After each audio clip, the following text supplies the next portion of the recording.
सोनिया भी आ चुकी है मैदाने जंग में और आकर कहती है कि देखती हूँ कि मेरे साथ अब कौन बुरा करता है।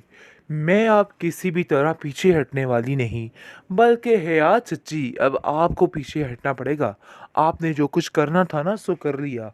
आप समझिए कि आपकी दिन बुरे शुरू हो चुके हैं, क्योंकि जब मैं आपका पोल खोल के सबके सामने रखूंगी ना, तो फिर आखिर आपकी क्या इज्जत रह जाएगी। जिस पर हयास को कहती है कि बड़ी जुबान तुम्हारी चल रही है। तुम्हारी माँ ने इतनी शय दे रखी है कि तुम्हारी जुबान बिल्कुल कैंची की तरह कचर कचर चल रही है। देखो, मैं तुम्हें अभी भी बता रही हूँ कि अभी भी बाज आ जाओ, ऐसा ना हो कि बाजी पलट जाए। तुम क्या समझ रही हो कि इरम का साथ पाके तुम्हें सब कुछ मिल सकता है? भाई, अभी भी अगर तुम चाहती हो कि तुम्हारा फायदा हो तो मैं तुम्हारे साथ हूँ। यानी कि किसी भी तरह से किसी को जाल में फंसाने का मकसद ये लड़की नहीं छोड़ रही और सबको बताने की कोशिश कर रही है कि भाई मैं उसके साथ हूँ और मैं उसके साथ हूँ। बहरहाल ये लड़की किसी को भी नहीं छोड़ने वाली है। लेकिन इरम साफ साफ कहती है कि देखो हया, तुम बच्ची के पीछे क्यों हाथ धो के पड़ चुकी हो? छोड़ दो और बख्श दो उसकी जान को। आखिर क्या चाहती हो तुम? ये सब कुछ करके तुम्हें कुछ भी हासिल नहीं होगा। इन सब बातों का कोई फ़ायदा नहीं है और उसका रास्ता छोड़ दो। वो तुम्हारे साथ कभी भी अब ठीक नहीं होगी।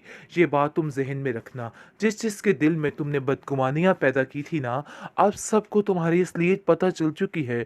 अब सिर्फ और सिर्फ रोहान भाई बचे हैं, जिसकी वजह से वो भी अनकरीब ये बात जान जाएगा और तुम्हें छोड़ देगा। लेकिन जी हया अभी भी अपने मकसद पर डटी हुई है। पता नहीं किस चीज़ की दुश्मनी और किस चीज़ का बदला ये ले रही है। बस मुझे तो लगता है कि इस लड़की के दिमाग में यही शैतानी रहती है हर वक़्त कि मैं किस तरीके से दूसरों के घरों को बर्बाद करूं और इनकी ज़िंदगियों को अजीरन बनाती फिरूं। इसके अलावा इसका और कोई भी मकसद नहीं है। क्या गहरी चाल चल रही है और क्या कुछ कर सकती है, क्योंकि वो तो जानता ही नहीं कि ये औरत क्या कुछ करने वाली है। बहरहाल जी, आप देखेंगे कि बहुत ज़्यादा हया अब परेशान हो चुकी है कि वाकई में उसके हाथों सब कुछ फिसलता जा रहा है और उसके हाथ कुछ भी नहीं है, क्योंकि उसे समझ आ चुकी इस चीज़ की।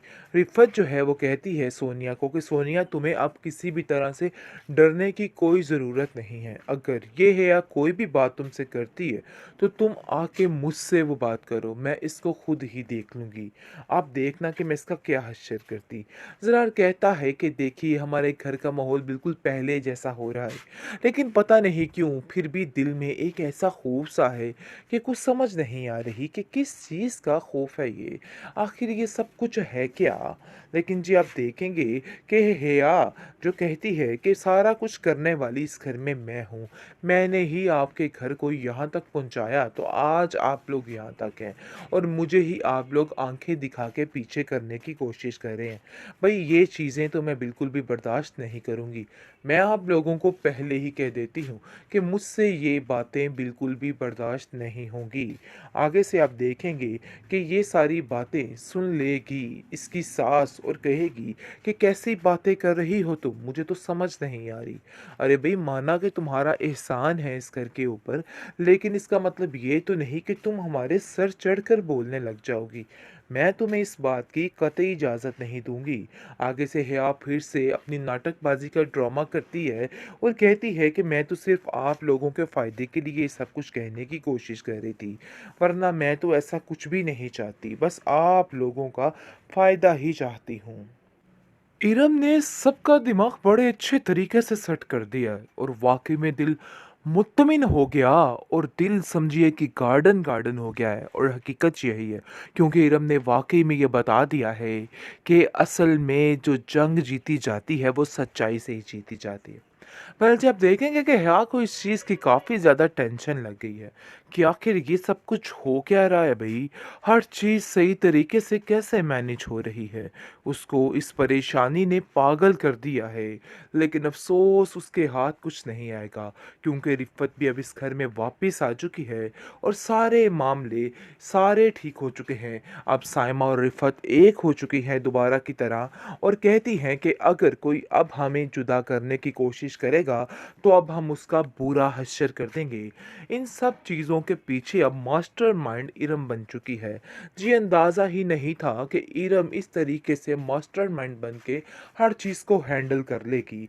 बहरहाल जी आप देखेंगे कि बार-बार हेया फिर से अपने गीत गुनवाने की कोशिश कर रही है और बार-बार इन लोगों के पास आके यही बात किए जा रही है कि देखिए मैं आप लोगों की बहुत खैर-ख्वाह हूँ और आप लोगों से बहुत प्यार करती हूँ। काश आपको ये बातें समझ आ जाएँ। लेकिन जी अब कोई भी इसकी बात सुनने को तैयार ही नहीं है, बल्कि उल्टा उसको ज़लील किया जा रहा है और कहा जा रहा है कि खबरदार, तुमने कोई भी ऐसी बात करने की कोशिश की, वरना मुझसे बुरा कोई भी नहीं होगा। क्योंकि रिफ़त अब इस बात पर अटल हो चुकी है और कहती है कि मैं अपने और अपने घर वालों के दरमियान किसी को भी नहीं आने दूँगी। बल्कि जो आने की कोशिश करेगा ना, उसका ऐसा हश्र करूँगी कि वो याद रखेगा। हया अब काफ़ी मोहतात हो चुकी है, क्योंकि हया की सारी असलियत आहिस्ता-आहिस्ता रूहान के सामने भी आ जाएगी। रूहान को अक्सर महसूस होता है कि आखिर इसका असली चेहरा क्या है, क्योंकि रूहान काफ़ी मासूम है, जिसकी वजह से वो खामोश हो जाता है और समझ नहीं पाता कि आखिर ये क्या गहरी चाल चल रही है और क्या कुछ कर सकती है, क्योंकि वो तो जानता ही नहीं कि ये औरत क्या कुछ करने वाली है। बहरहाल जी आप देखेंगे कि बहुत ज़्यादा हया अब परेशान हो चुकी है कि वाक़ई में उसके हाथों सब कुछ फिसलता जा रहा है और उसके हाथ कुछ भी नहीं हैं, क्योंकि उसे समझ आ चुकी है इस चीज़ की। रिफ़त जो है वो कहती है सोनिया को कि सोनिया तुम्हें अब किसी भी तरह से डरने की कोई ज़रूरत नहीं है। अगर ये है या कोई भी बात तुमसे करती है तो तुम आके मुझसे वो बात करो, मैं इसको खुद ही देख लूँगी। आप देखना कि मैं इसका क्या हश्र करती। ज़रा कहता है कि देखिए हमारे घर का माहौल बिल्कुल पहले जैसा हो रहा है, लेकिन पता नहीं क्यों फिर भी दिल में एक ऐसा खौफ सा है कि कुछ समझ नहीं आ रही कि किस चीज़ का खौफ है ये, आखिर ये सब कुछ है क्या। लेकिन जी आप देखेंगे कि हेया जो कहती है कि सारा कुछ करने वाली इस घर में मैं हूँ, मैंने ही आपके घर को यहाँ तक पहुँचाया तो आज आप लोग यहाँ तक हैं और मुझे ही आप लोग आंखें दिखा के पीछे करने की कोशिश कर रहे हैं। भई ये चीज़ें तो मैं बिल्कुल भी बर्दाश्त नहीं करूँगी। मैं आप लोगों को पहले ही कह देती हूँ कि मुझसे ये बातें बिल्कुल भी बर्दाश्त नहीं होंगी। आगे से आप देखेंगे कि ये सारी बातें सुन लेगी इसकी सास और कहेगी कि कैसी बातें कर रही हो तुम? मुझे तो समझ नहीं आ रही। अरे भई माना कि तुम्हारा एहसान है इस घर के ऊपर, लेकिन इसका मतलब ये तो नहीं कि तुम हमारे सर चढ़कर बोलने लग जाओगी। मैं तुम्हें इस बात की कतई इजाज़त नहीं दूँगी। आगे से हया फिर से अपनी नाटकबाज़ी का ड्रामा करती है और कहती है कि मैं तो सिर्फ़ आप लोगों के फ़ायदे के लिए ये सब कुछ कहने की कोशिश कर रही थी, वरना मैं तो ऐसा कुछ भी नहीं चाहती, बस आप लोगों का फ़ायदा ही चाहती हूँ।